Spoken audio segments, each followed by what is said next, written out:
Good morning and welcome to America's Home Cooking. Today we're making a dish that was very popular in 1901, 1905, and the idea came through France, but remember we had French immigrants here, so it became our recipe.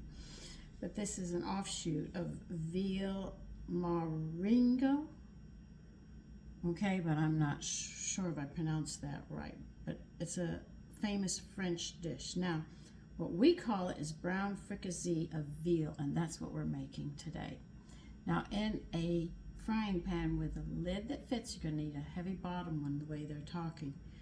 They're talking about that you need a heavy skillet which can be covered, which I already have. A lot of my pots that I have a thickness underneath here that you can't see.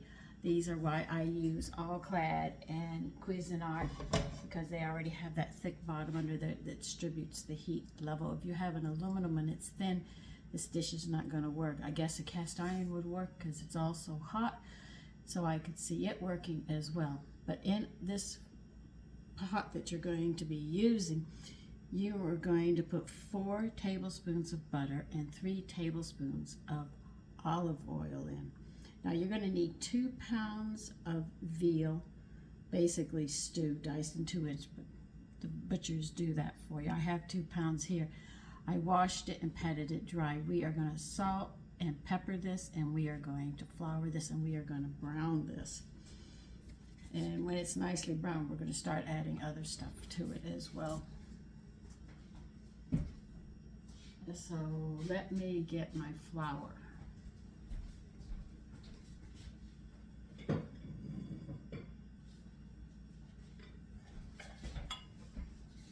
You know me and used flour, right?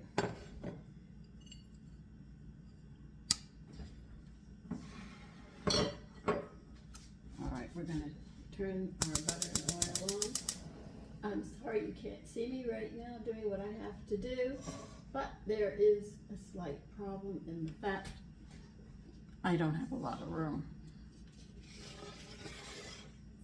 Okay. I'll get there moving everything. We'll start in on this. Okay, mine is rinsed. Now, we're going to start doing things, and I want you to understand why we're doing it differently now. Now, we are going to salt our meat. Now, when you go pinch and you go low here, you contain it. In other words, not all the pieces are going to be covered. Okay?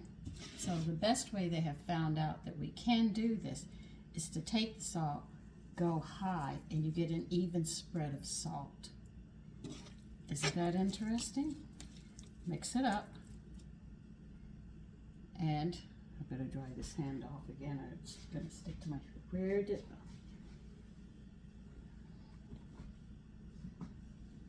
okay, pinch. If you want to do it this way you can, but they found pinching is the best way, and you get it more level across everything. See, there's many different ways I've learned how to cook, so I'm just showing you different ways that I know. You do the same thing with the pepper. You see? You can toss it a bit, and then you can finish adding the rest of the pepper on. This way you get an even coat all the way around, but no one piece has a lot of salt. That's why I always tell you I will not salt a lot, because you can't control it that way, or sprinkling it on, you add too much. Some pieces get more than it should.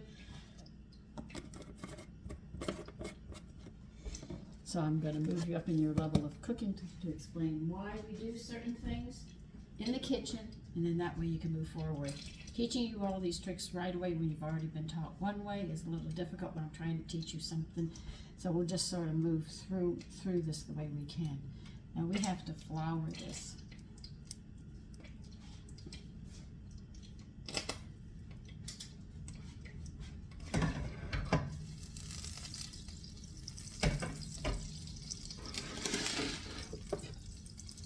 So when you go to salt and pepper your meat, if you like doing it ahead of time, before you cook it, that is a good way of doing it, where you get it more uniform.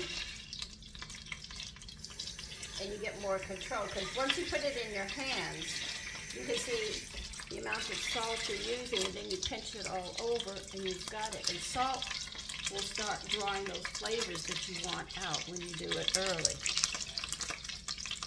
You can do it later if you wish.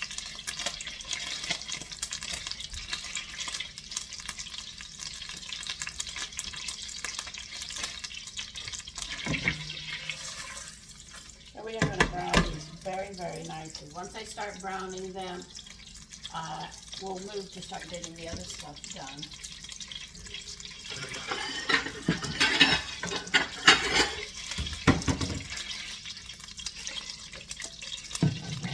Now I'm going to put it over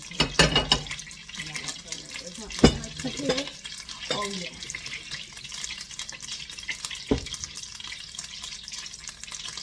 Hear all that popping? That's water. This is why I'm so angry about the butter. They're not doing it right. I also like to let my meat sit a bit when I flour it, but I'm not going to be able to do it with this, so I just do it the best way I can.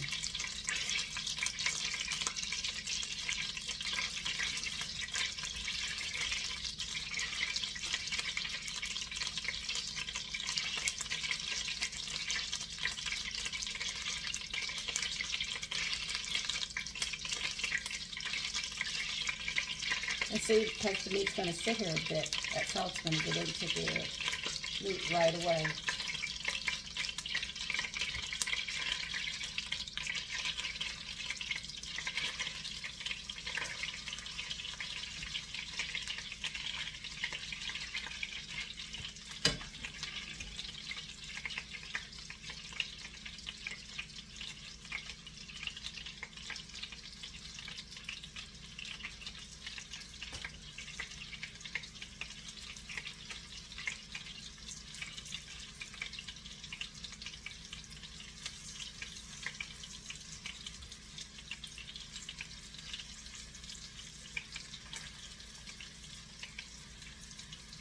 What I love about cooking in different centuries and stuff, it gives you an idea how our food has advanced forward. And when you do it, you're giving your family history as well. This is why the food in America keeps changing, because we get immigrants coming in from other countries, and they brought their culture and stuff. And then we started mixing. We're so versatile in our foods now. It's unbelievable.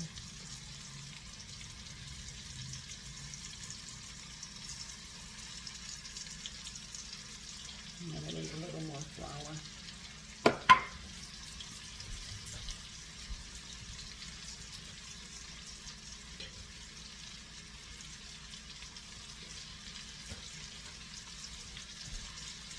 And this flour is whole wheat as well as white mixed up into it, so I have a mixture of flours here.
If you've ever fried things in butter and oil, it gives such a nice flavor.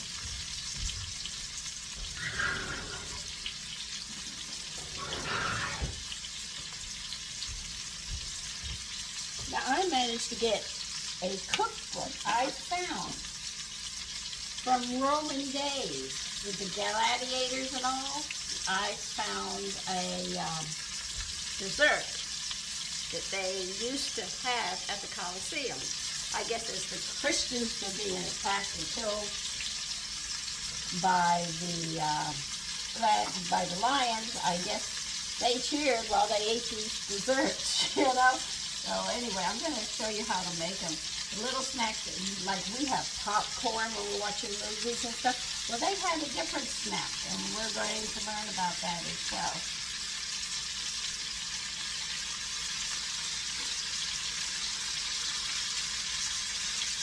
Matter of fact, the flours that I use are some of the very flours that they use, but they use them a little differently. So I have to translate and research that they use so I can get an idea. They also like to reduce honey, which is interesting. So we'll learn how to reduce honey as well. So I was surprised that some of the very flours I used were the flours that they were using at that time. Well, what can I say? I'm Italian. I guess it went through in spite of my father saying, no Italian in the house. Okay. So I was very interested, and I'm going to bring that to your attention. It's a tiny little book. It's just like Amelia Simmons. It's a small little book, but it has interesting things in it. But you have to remember it has smaller eggs then. So I think it's every three eggs they have. It's 1 egg for us, and this, you know, I have to go back and look up my ratio, so I can't even remember them. I found the recipe for making sweet cream. When you read the old recipes, they say sweet cream, and this sweet cream you can literally use in your coffee. My son said, this is good, Mommy. So that's what I have been learning, and some of the history of food.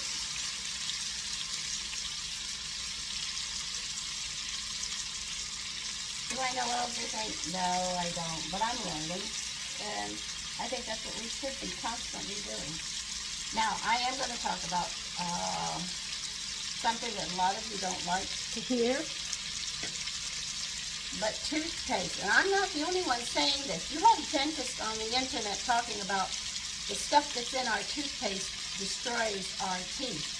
Now, I had said that early on, and I did a video to show you how to make homemade tooth powder so you can brush your teeth and not damage your teeth. But these mouthwashes and these other things that they're putting in our toothpaste as well are destroying our enamels. You're having cavities, gum infections, all of this.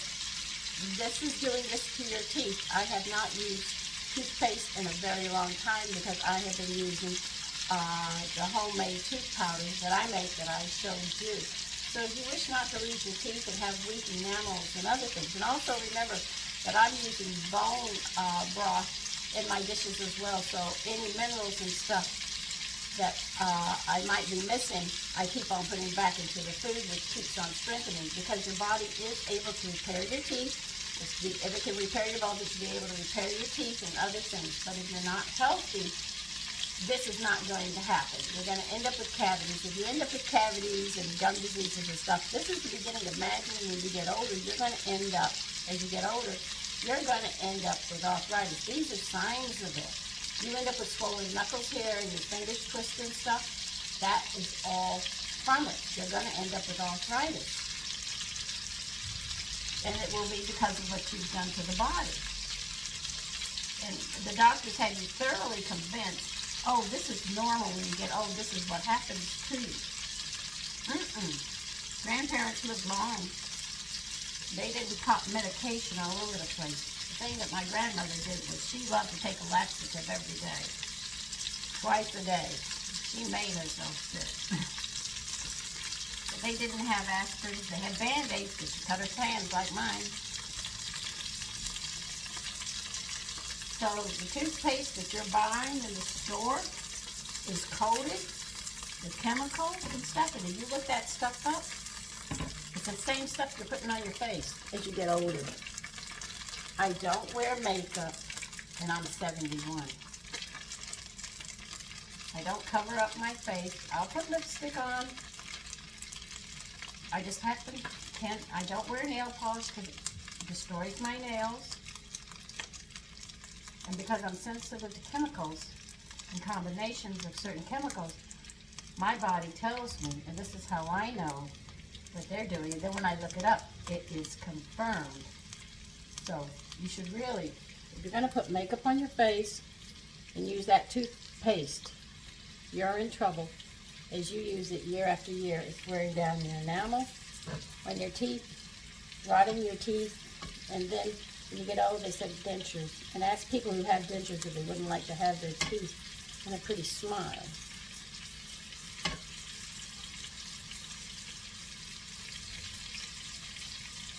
I have not seen a dentist since I was, let's see, when my son was born. I have almost 45 years.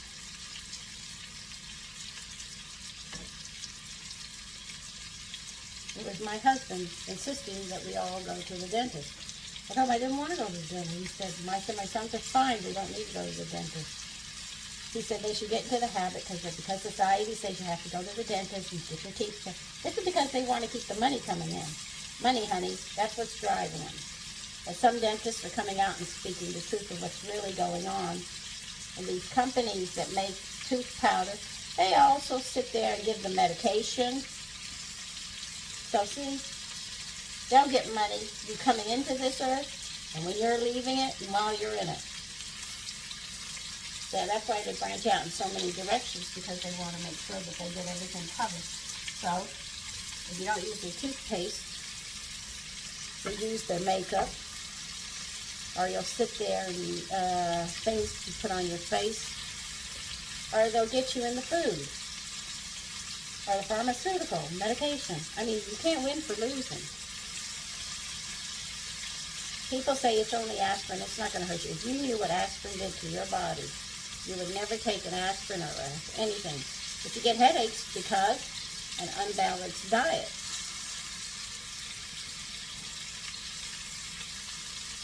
Stress eats up everything. Now, on a more pleasant note, I love retirement. I can't tell you how much fun I have in retirement.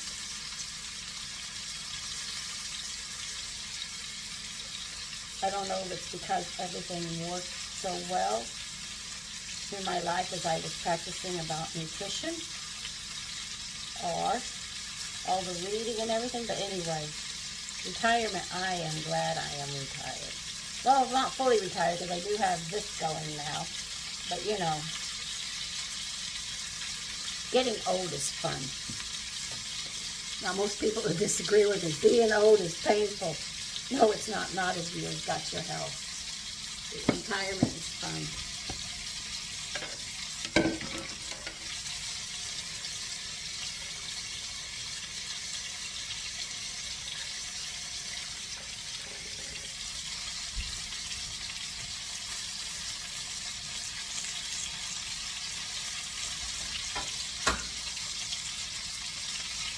I should say old age is fun.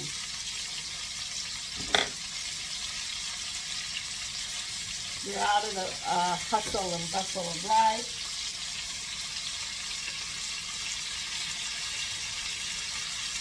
You get to do things at a slower pace and enjoy them.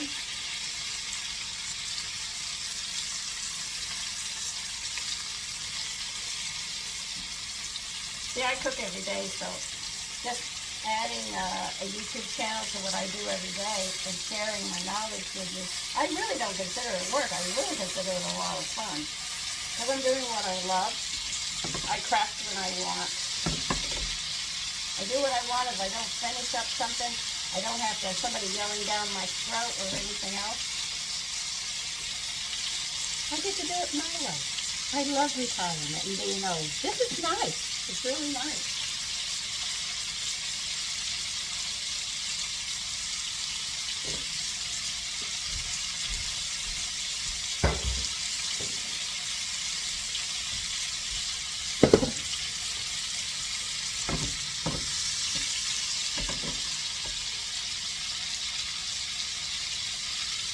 I don't have to impress anybody. I can be in a state of being.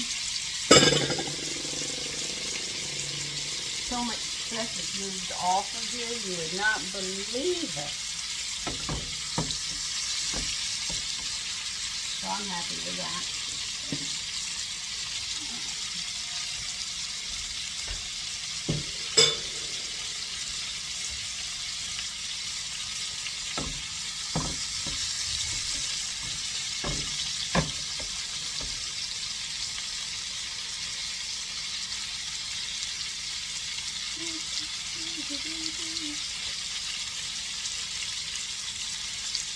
So, now that I've told you why you look old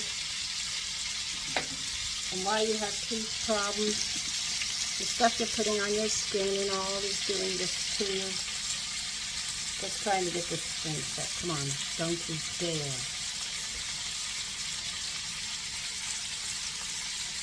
I know I say things that upset people, but I'm not going to lie to you. I'm just going to tell you, it's all over the internet.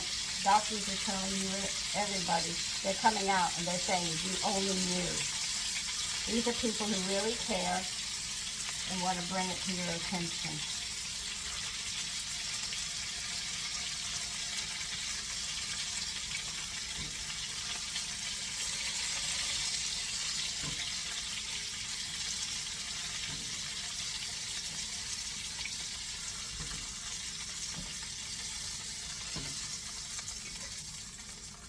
I remember when people went into health food, they called them quacks. Well, they aren't quacks.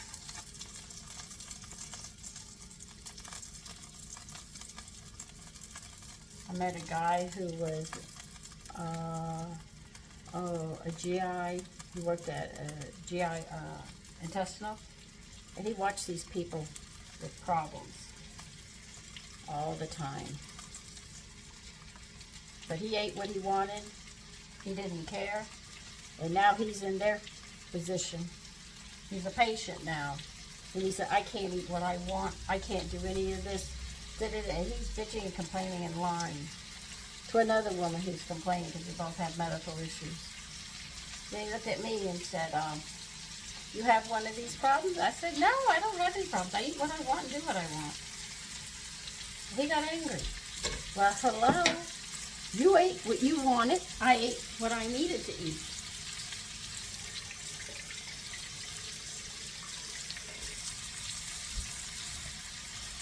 I found out there's no pain in childbirth. You don't have to be diseased and sickness and old age.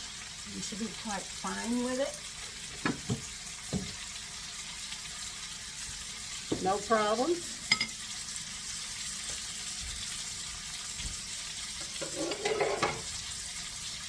It's not what you call luck of the Irish. This is actually caring for the body. The pains and sufferings we go through, we have actually put on ourselves. That's it, just point blank. We have made our suffering more than it should be.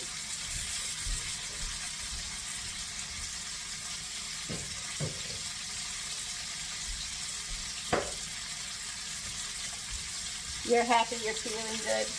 You go someplace, and then you meet it. We used to say grumpy old people. You know, they were grumpy.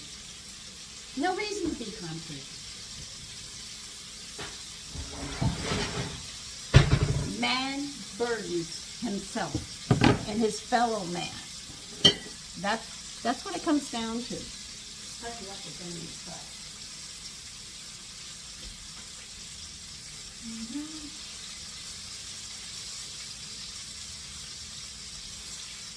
Okay, we want one onion finely chopped. If we're going to do, well, that's browning there.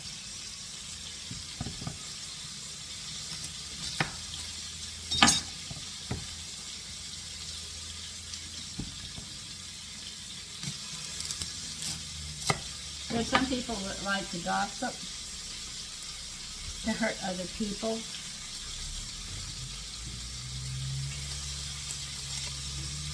People that own these big companies, if they're not careful, they don't care. As long as they have food on the table, they'll poison you as long as the money comes in on them.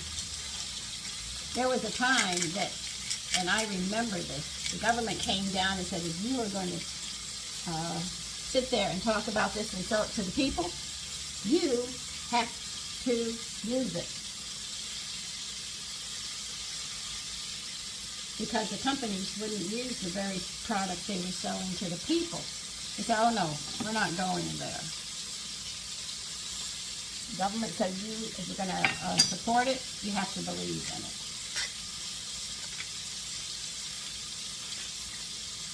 So I show you that I believe in what I do. And I let my body, like I told you, I use my body, not any animal or anything. I didn't want to hurt it. If I was going to hurt anybody, I was going to hurt myself.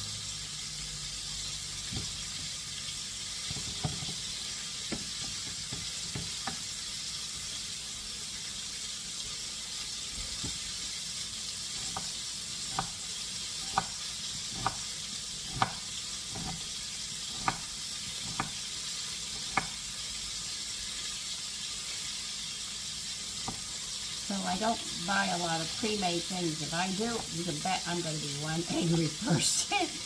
I do not want to use it.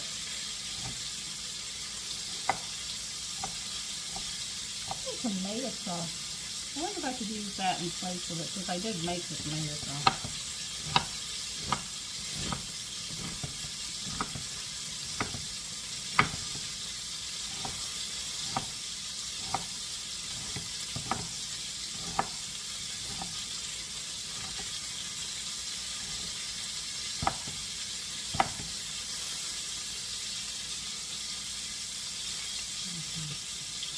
I have a very small carrot here, so I took 2 tiny carrots. You peel them and they want you to slice them very, very thin. See, I got skinny little carrots.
I'm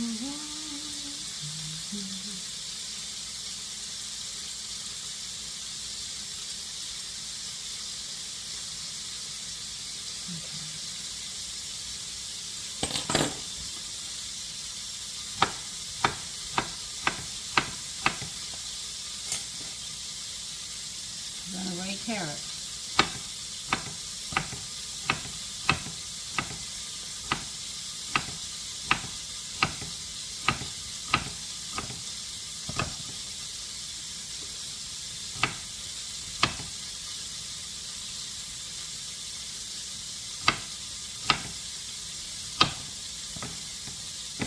Just 1 carrot and 1 onion and 1 garlic.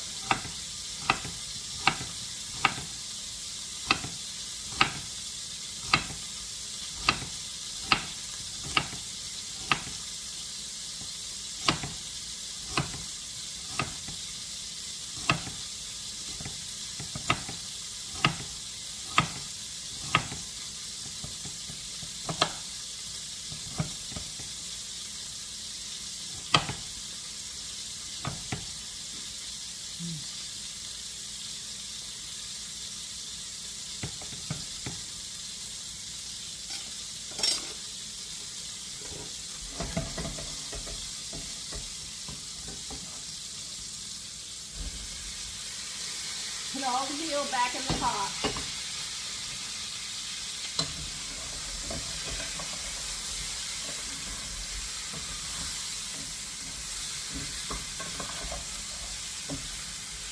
I'd have you over here, but I have the cutting board here right now.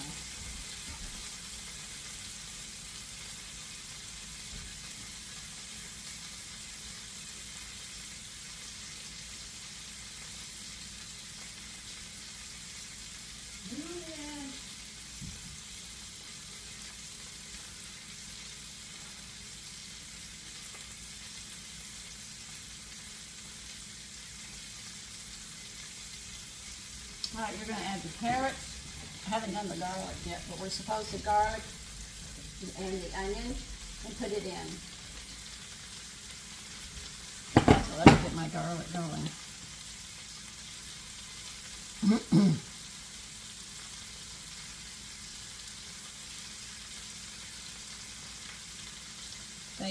They did not say chop the garlic. Nope. Dump it in.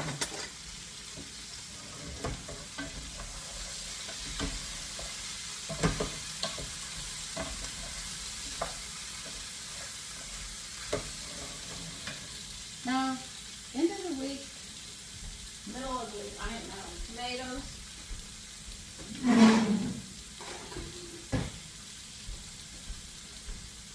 So,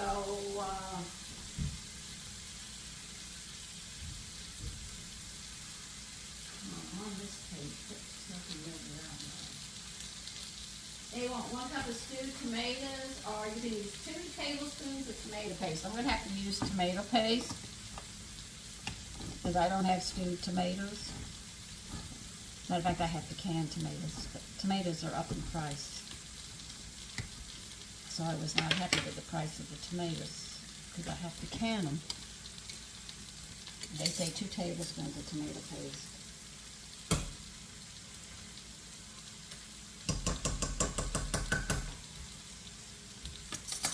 Okay, what else do we want? Where are you taking down over here? Alright, now they want you to add, I'm going back over, right? Alright, we're going to pour, now they say you can use water, but I am going to use my stocks.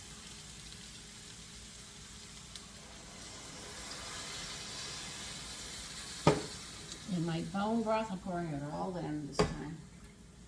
They want you to add enough just to cover.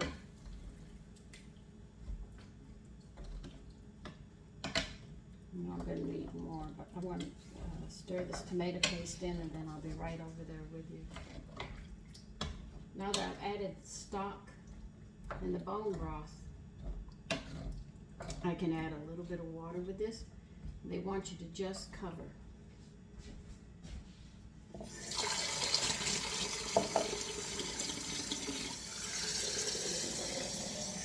Let's see if I can get you over here so you can see it.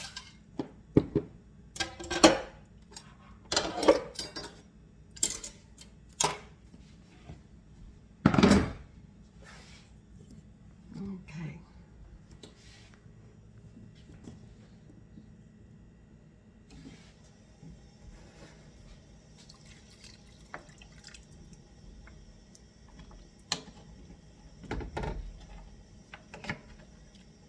This will also deglaze the pan. As you're at the bottom, you'll notice that bits and particles will be cook free.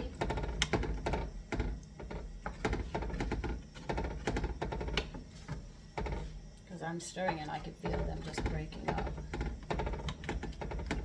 So you're going to have a really flavorful meal here. And you know, 3 pounds of meat is 25 grams. We've got 2 pounds here. So think about it. We've got about 300 grams of protein here. Plus we have now the bone broth in it, which is going to feed our bones and our teeth, because our teeth are bones, and make them stronger. The gristle, the minerals will be there to build the gristle up in our joints. If your digestive system is up, this will happen. and you'll sleep better. When you cook with bone broth, it's a natural tranquilizer. Minerals are really a tranquilizer. They put you down and you get a good night's rest. Now, the reason people are grumpy when they've been drinking and they go to bed and wake up, it's because you don't go into REM. You go into a light sleep all night, but the thing is that sugar level is up. So you never hit that REM level where you need to get, where the body really rests, where other organs during the night wake up and the day organs are sleeping. So there's a reversal of our organs, and if you can't hit that REM, then your body is shorting out and everything else, and then you become agitated. You wake up, you try to be pleasant, but you're just a grumpy person. Let's face it.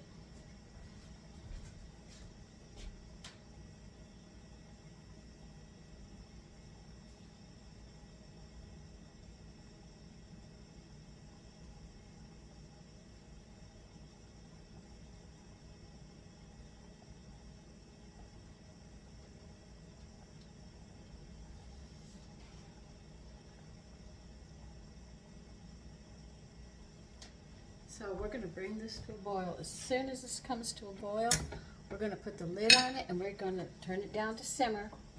And we are going to let this simmer for about 1.5 hours. And it smells really, really nice. And when you make this meal, just think, it'll be like stepping back to 1901, 1905, somewhere in that area.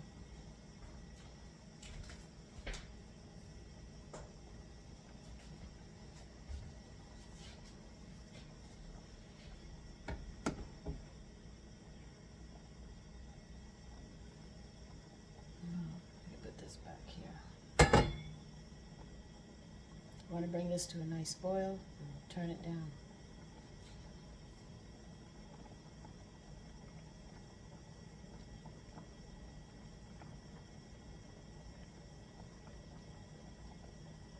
What I'm actually doing is bringing it to a rolling boil.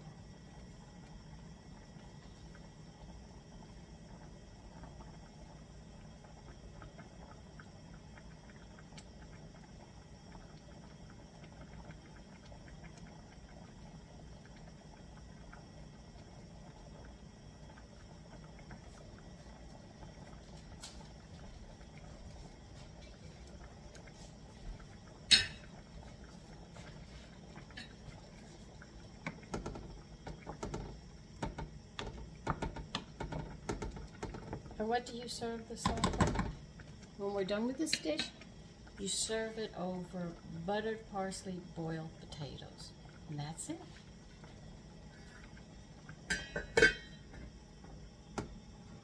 And you can serve, I would want to serve a salad with it for the color combination. I'm more prone to going in that direction. But you can serve vegetables with it, colorful vegetables. Green beans for the counteracting of the color with the potatoes. Because the potatoes, I would not use Idaho, I'd use Eastern potatoes. If you don't want to use Eastern, you can use yams. That'd be just as nice. But you get that color combination. You see if you have the green and the orange, or the green and the white, and then this red and the meat, which is brown. You'll have all those colors, which causes the appetite to explode, and they want to eat. They smell it first, and then when they see it, between this and this, they're going to eat. That's why it's very important you do things right.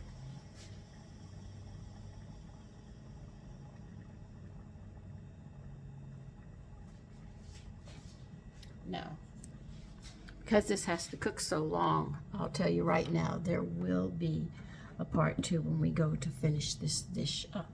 So right now it's going to be simmering for about 1.5 hours, 2 hours, and then we'll be in part 2. See you then.